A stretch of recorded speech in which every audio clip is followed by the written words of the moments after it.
TV prime time समाचार में आपका स्वागत है।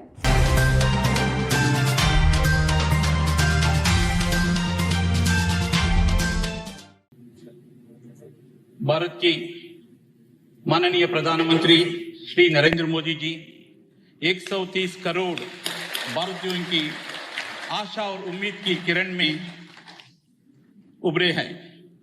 आप अपनी कड़ी मेहनत, दृढ़ निश्चय एवं कार्य के प्रति समर्पण भाव के कारण ही हमारे विशाल देश की एक सशक्त नेता के रूप में जाने जाते हैं। आपके अद्भुत नेतृत्व की क्षमता, राष्ट्र प्रेम एवं राष्ट्रीय व अंतर्राष्ट्रीय मामलों में मजबूत पकड़ के कारण आपकी गिनती विश्व के अग्रणी नेताओं में होती है। आप एक नई ताकत के रूप में हमारे देश को प्रगति और समृद्धि के मार्ग पर निरंतर आगे बढ़ा रहे हैं।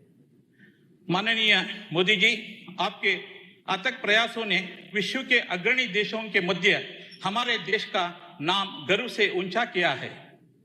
आपने देश को आगे ले जाने के लिए एकमात्र उद्देश्य के साथ आपके निरंतर प्रयासों के लिए हम सब हृदय की गहराइयों से आपका आभार व्यक्त करते हैं।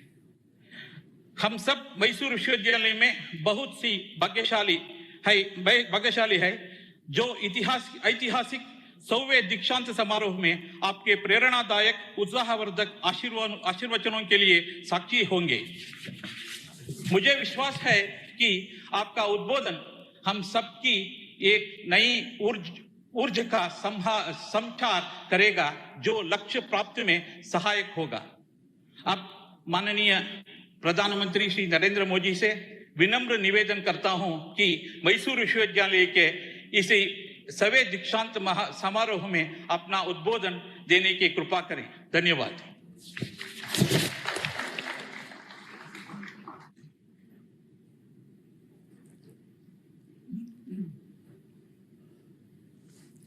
नमस्कार। कर्नाटका के गवर्नर और मैसूर यूनिवर्सिटी के चांसलर श्री वजुभाई वाला जी, कर्नाटका के शिक्षा मंत्री डॉक्टर श्री एन अश्वत्थ नारायण जी, मैसूर विश्वविद्यालय के कुलपति प्रोफेसर जी हेमंत कुमार जी, इस कार्यक्रम में उपस्थित सभी शिक्षकगण, छात्र छात्राएं, अभिभावकगण, देवी और सज्जनों, सबसे पहले आप सभी को मैसूरू दशहरा नाड़ हब्बा की अनंत अनंत शुभकामनाएं।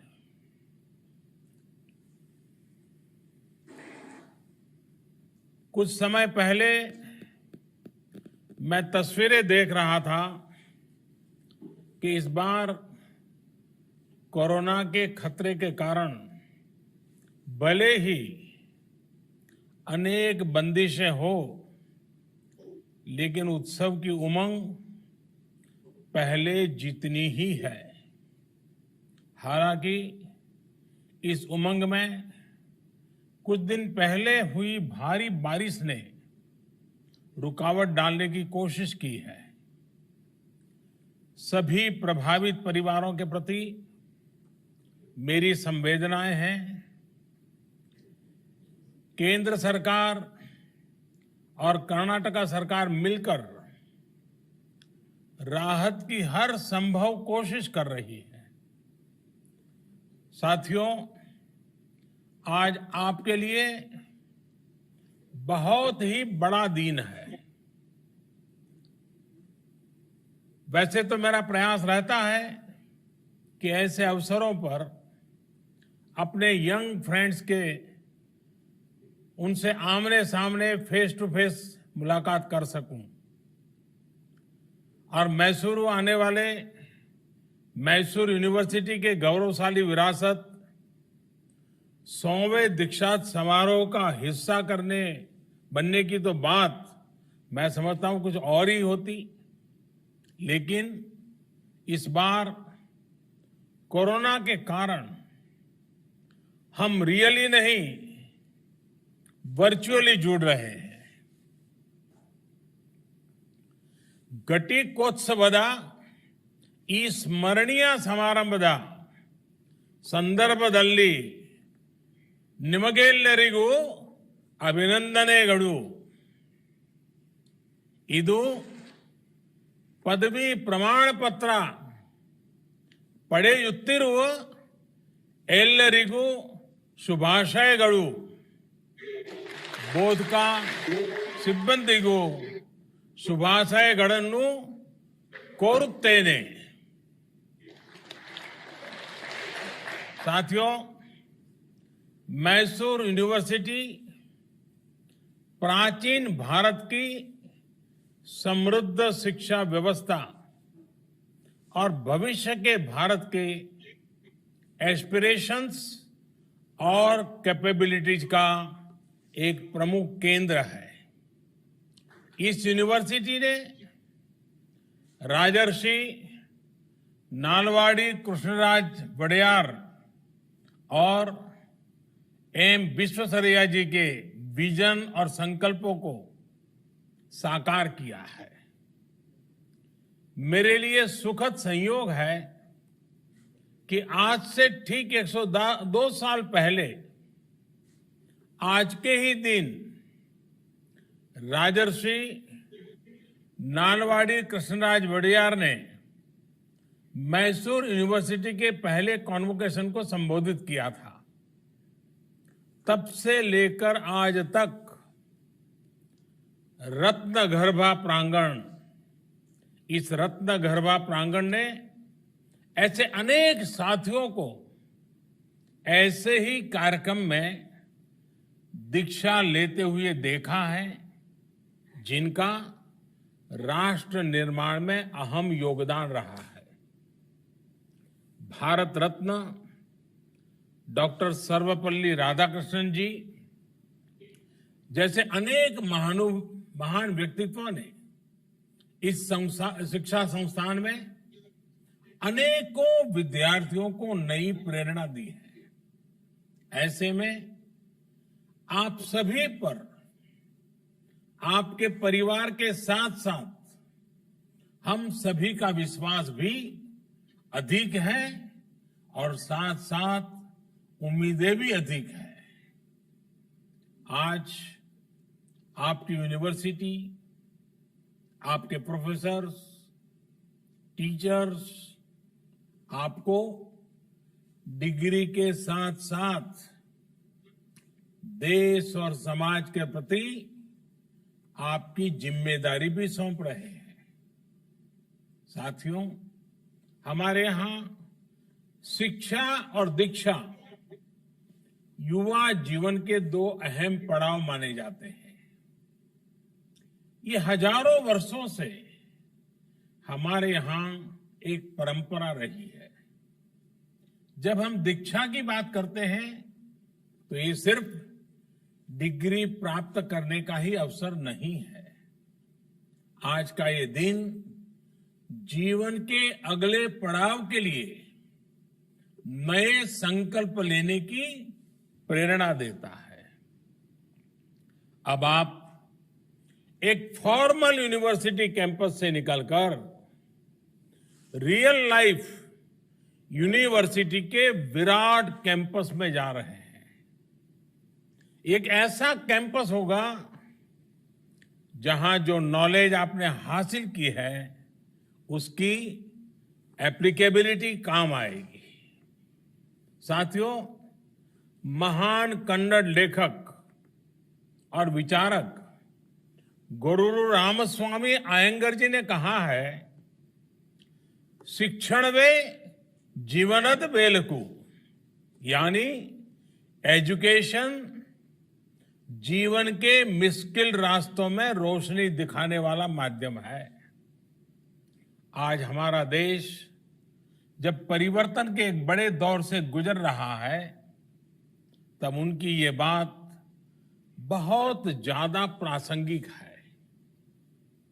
बीते 5-6 साल ये निरंतर प्रयास हुआ है कि हमारी शिक्षा, भारत का एजुकेशन सिस्टम छात्रों को 21वीं सदी की आवश्यकताओं के बीच आगे बढ़ने में भी और मदद करें। विशेष तौर पर हायर एजुकेशन में इंफ्रास्ट्रक्चर के निर्माण से लेकर स्ट्रक्चरल रिफॉर्म्स पर बहुत ज्यादा फोकस किया गया है।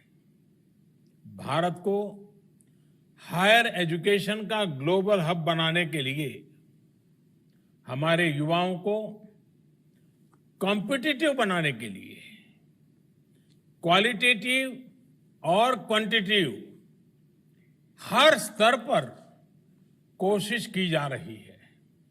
साथियों, आजादी के इतने वर्षों के बाद भी साल 2014 से पहले तक देश में 16 आईआईटीज थी। बीते 6 साल में औसतन हर साल एक नई आईआईटी खोली गई है। इसमें एक कर्नाटका के धारवाड़ में भी खुली है। 2014 तक भारत में 9 ट्रिपल आईटीज थी। इसके बाद के 5 सालों में 16 ट्रिपल आईटी बनाई गई है।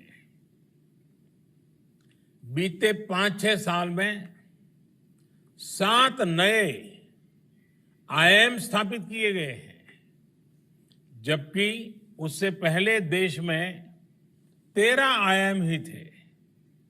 इसी तरह करीब 6 दशक तक देश में सिर्फ 7 एम्स देश में सेवाएं दे रहे थे। साल 2014 के बाद इससे 2 गुने यानी 15 एम्स देश में या तो स्थापित हो चुके हैं या फिर शुरू होने की प्रक्रिया में है।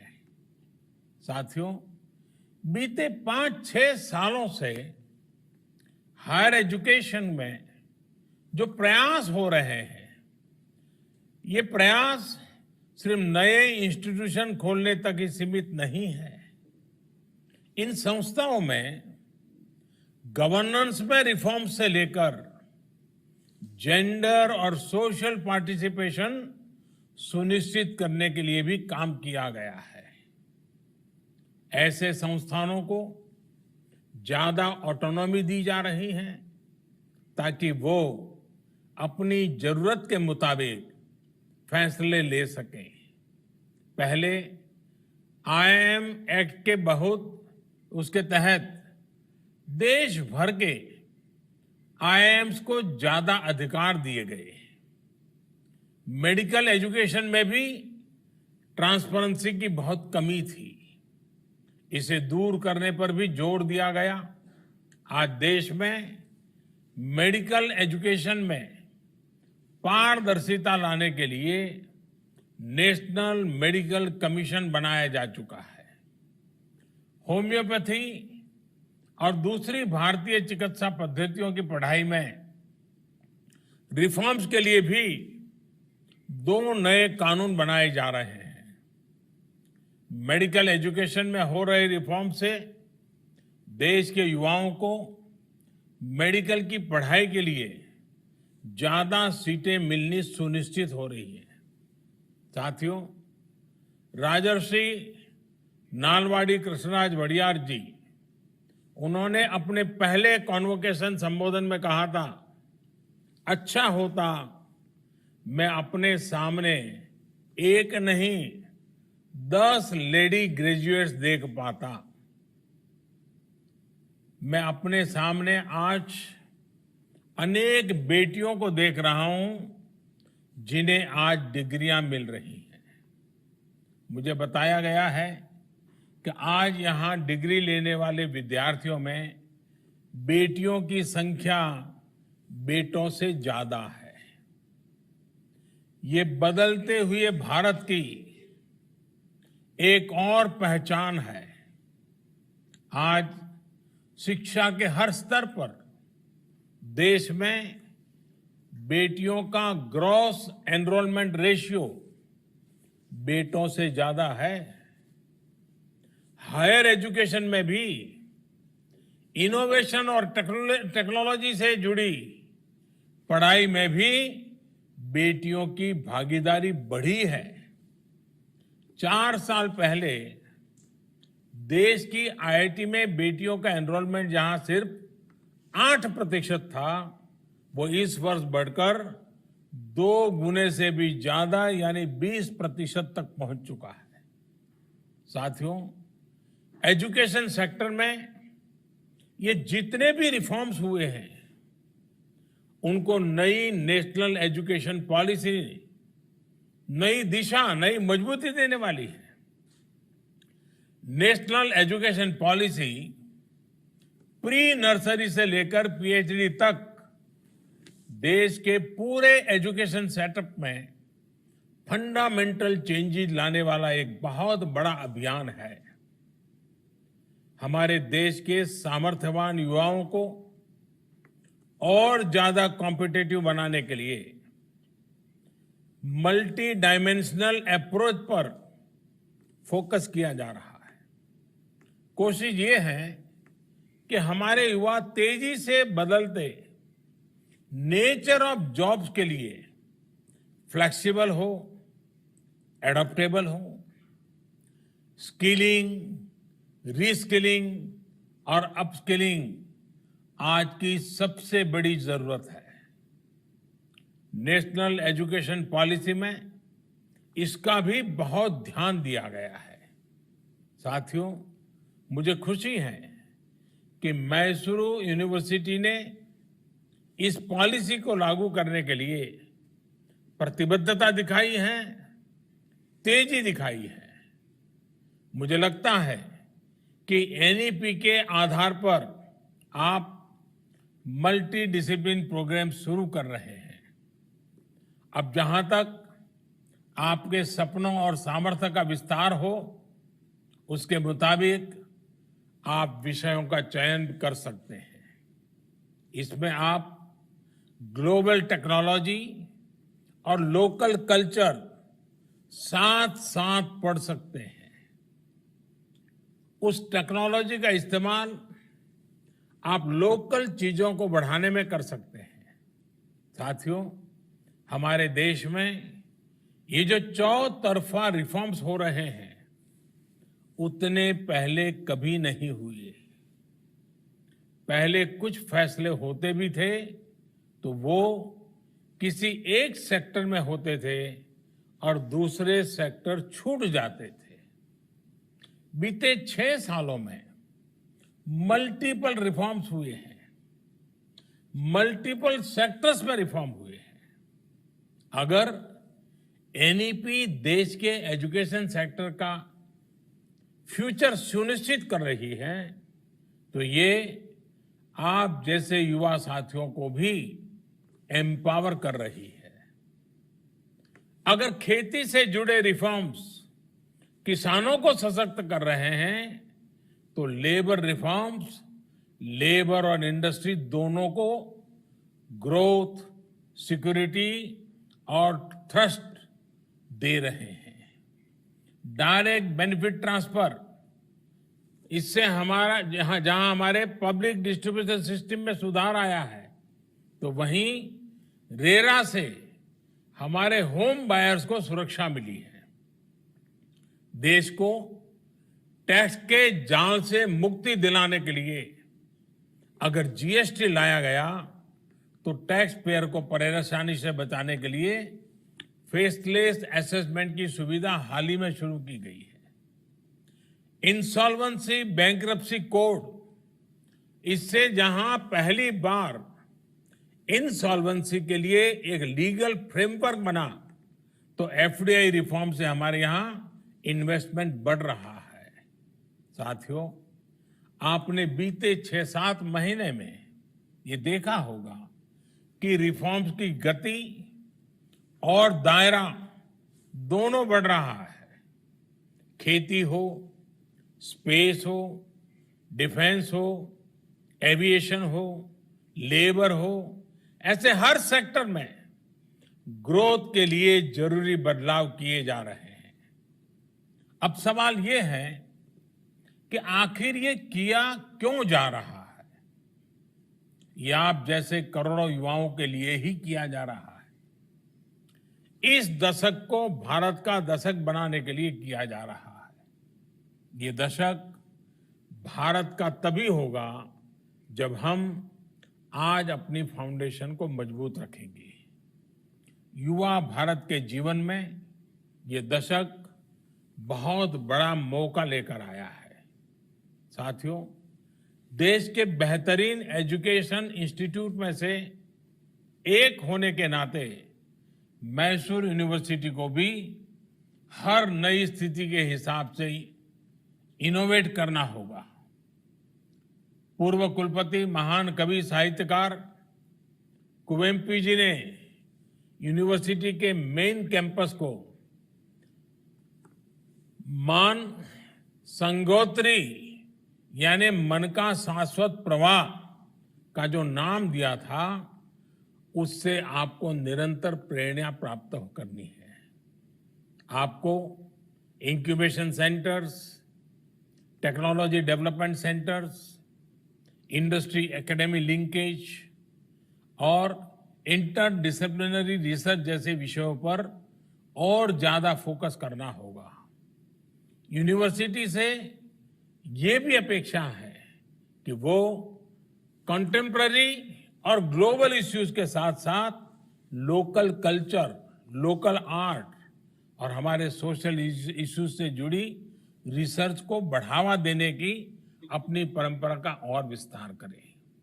साथियों, आज जब इस महान कैंपस से बाहर निकल रहे हैं तो मेरा आपसे एक और आग्रह है। आप में हर एक के पास जो अपनी ताकत है, अपना सामर्थ्य है, उसके आधार पर एक्सेलेंस अचीव करने की हमेशा कोशिश करें।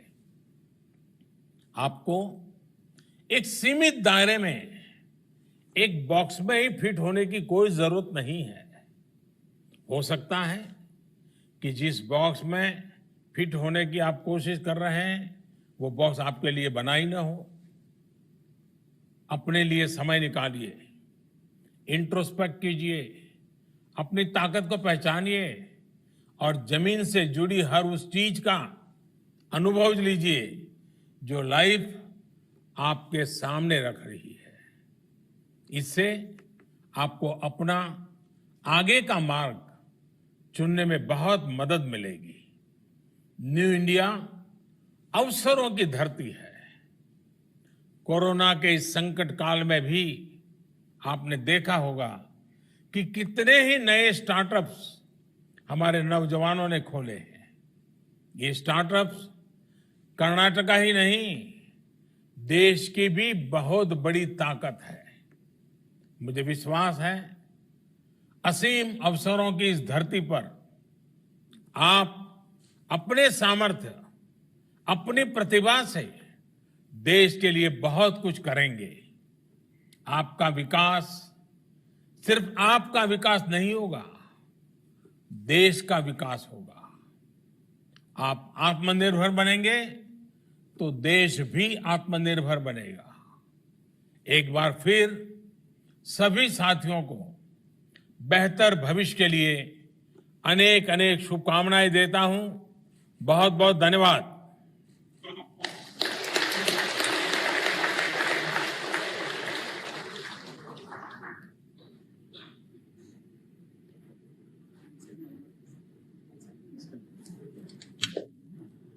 I thank Honorable Prime Minister Narendra Modi ji for his wonderful inspirational talk on behalf of University of Mysore.